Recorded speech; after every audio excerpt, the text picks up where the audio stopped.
San Antonio is a pretty competitive market. I would have to say there's a lot of great people out there, a lot of multiple people making over 6 figures a year. Obviously, you're probably going to run into multiple wholesalers in San Antonio. So what tips could you give to someone when they got to deal with a little competition?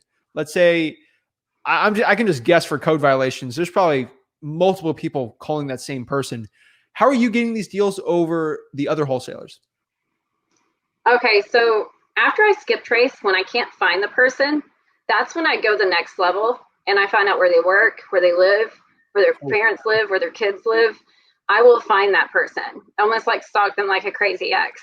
And those are the people I go after. So most of the time they tell me only one person's called them before me. Wow. Yeah, it's not, I don't have a lot of competition with the way I target people. But on the ones that I do happen to call and other people have already talked to them, I think you should always think about your competitive advantage in any business. Like, what do you have to offer that somebody else doesn't? How do you think differently? Can you add a little bit of yourself into the business? And me, I love to help people. So I like to give them a fresh start. So I don't just make it about the money. I explain to them why I have to get it at a certain price. And then I also explain to them how we can solve their problems and also get them a fresh start. I sell them on the idea that the hassle is no longer there for them. Mm-hmm. I don't sell them on the price. And I think that's an advantage. Even though wholesalers talk about being problem solvers, I see a lot that leave a lot of options.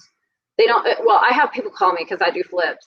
And I have wholesalers call me and they just are straight to the point, like, hey, do you want to sell? I can offer you this much. And I'm like, you haven't even asked me any questions. It's just like right to it. And I think it's important to really understand the person and let them talk long enough so you can. I could say it a million times. It's never about the house half the time, especially with a code violation. It's more about that person, their problem, while they got to the problem of the house. That's the number one thing I teach all of our acquisitions people is that I cannot agree with you more there. The other thing I think you mentioned that's pretty important there is empathy. Like, you got to care about these people. Like, like you said, these wholesalers, they don't care. Like, I feel for these people when they're in bad situations, and it's a hard thing to teach. I know you teach people in wholesaling. How do you teach someone like to have empathy when there's these people like straight to the point? Empathy, sympathy, empathy, and compassion was what we talked about.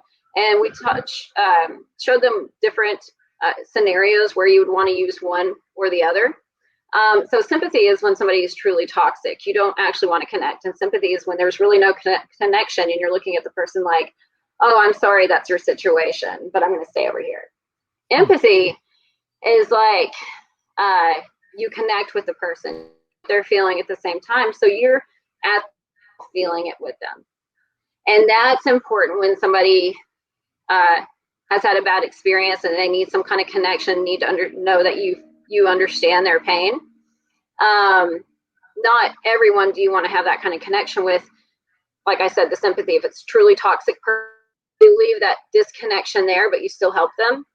And then compassion is whenever you can see what the person is going through, you've been through it, but you're going to come up and try to raise them up and say, hey, things can get better. I fully understand. You come from a place of empathy and compassion kind of, but you say you fully understand, and this is how we're going to help solve it. We're going to bring you up to a higher vibration, a higher energy level so that you don't have this hassle anymore.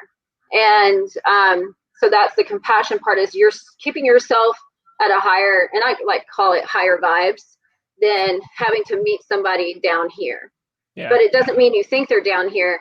You're like, hey, it's good. And you're holding in a space for them to come up here. And does that make sense? Oh, no, I get it. I get it. Okay. I don't explain it like that, but it's the same way that I kind of look at it. It's interesting, that connection, sympathy, empathy. I didn't really think about it like that, but I kind of always explain it like there's caring about someone, saying it's bad, but versus actually like feeling it in your soul. So I 100% agree with you. Thank you so much for watching this video today. Consider liking this video. It helps the YouTube algorithm so my videos can get shown to more people, so I can help my mission on this channel to help you make over $100,000 in real estate wholesaling absolutely for free. If you're getting any value out of this whole channel or from the clip today, please consider subscribing to the channel. It means so much to me. Have a blessed day.